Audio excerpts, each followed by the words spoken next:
साथ है supreme court के जाने माने वकील डॉक्टर एपी सिंह। तो आइए सुनते हैं डॉक्टर एपी सिंह से पालघर घटना के बारे में। सर, क्या पालघर घटना का जिम्मेदार किसको मानते हैं आप? देखिए, पालघर घटना प्रशासन की, शासन की, सिस्टम की, तंत्र का फेलर है। देखिए, हमारे समाज में असामाजिक तत्व तो हैं ही, अराजकतावादी तत्व तो हैं ही। एक धर्म के दूसरे धर्म के खिलाफ लड़ाने विध्वंस करने वाले आताताई तो हैं ही, वो यदा कदा से हमारे समाज में रहे हैं। लेकिन विषय ये है कि क्या वहां पर, देखिए, दुख ये घटना का इतना दुख नहीं है, दुख सबसे ज्यादा इस देश और दुनिया की जनता को ये है कि वो संत थे, एक तो 70 साल के, एक 35 साल से ऊपर के संत थे, और वो संत वहां पर जो पुलिस अधिकारी वर्दी में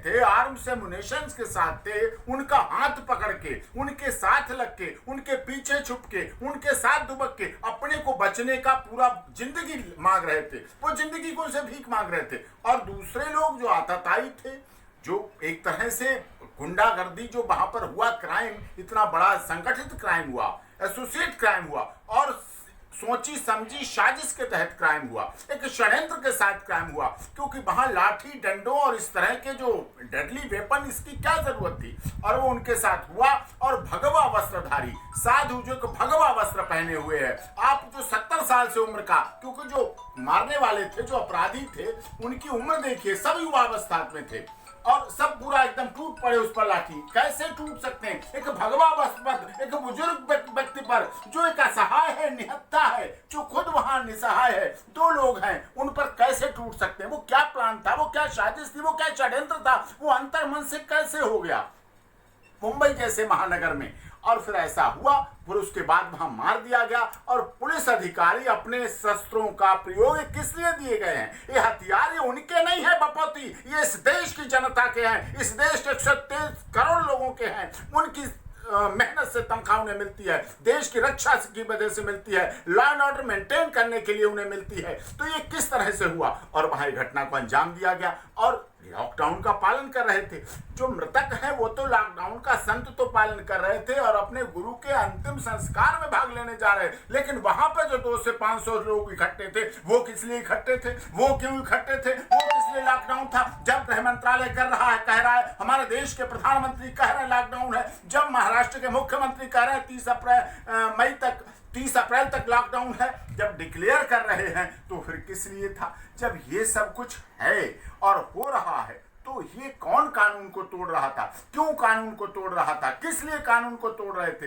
विषय ये है, हमारी धरती संतों की रही है और संतों की धरती में, संत महापुरुषों की धरती में एक तरफ तो रामायण जैसा सीरियल चल रहा है और उसमें संतों की महिमा को किस तरह से इतिहास हमें बता रहा है, और वहां पर ऐसा हुआ। तो आप मानते हैं कि इस घटना से बचा जा सकता था? इस घटना से बिल्कुल बचा जा सकता था अगर पुलिस प्रशासन अपनी जिम्मेदारी को निभाता, जो उन्हें ड्यूटी, जो कहते हैं यहाँ पे धर्म की रक्षा के लिए, सत्य की रक्षा के लिए अपराधियों से उन्हें जूझता है, उनके कैप पे लिखा जाता है, जो उन्हें शपथ ग्रहण लेते हैं, जो शपथ लेते हैं, जिस बात की वो कसम खा के नौकरी लेते हैं, उन्होंने उसका निर्वहन नहीं किया, उनकी गलती है। और इस बात की गलती शासन और प्रशासन को मिलकर उन पर डालना चाहिए, जिससे आगे भविष्य में ऐसी घटनाएं न हो सके। तो सर, इस मुद्दे पे संतों की क्या मांग है? संतों की देखिए, न्यायिक बहुत उच्च स्तरीय जांच हो और जितने भी अपराधी हैं वहां पर सबकी कॉमन इंटेंशन थी, कॉमन इंटेंशन के द्वारा किया गया अपराध सबके द्वारा ही माना जाएगा। ये नहीं माना जाएगा 5 लोगों की हत्या, लाठी से हत्या हुई, डंडे से नहीं।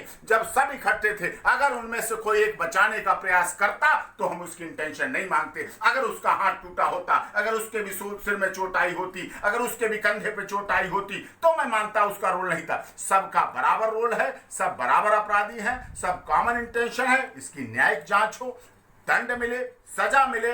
और दूसरी बात, जो संत हैं उनको, जो 2 संत थे और उनका तीसरा ड्राइवर था वो भी इनके साथ था, उनको कम से कम 1-1 करोड़ रुपया, क्योंकि वो भी कोरोना के उसमें शहीद हुए हैं, वो भी कोरोना के शहीद हैं, कोरोना के दौरान उनकी मौत हुई है, तो कम से कम महाराष्ट्र सरकार उनको 1 करोड़ रुपए उपलब्ध कराए और उनके आगे की जो व्यवस्थाएं हैं उनको सुचारू रूप से करे।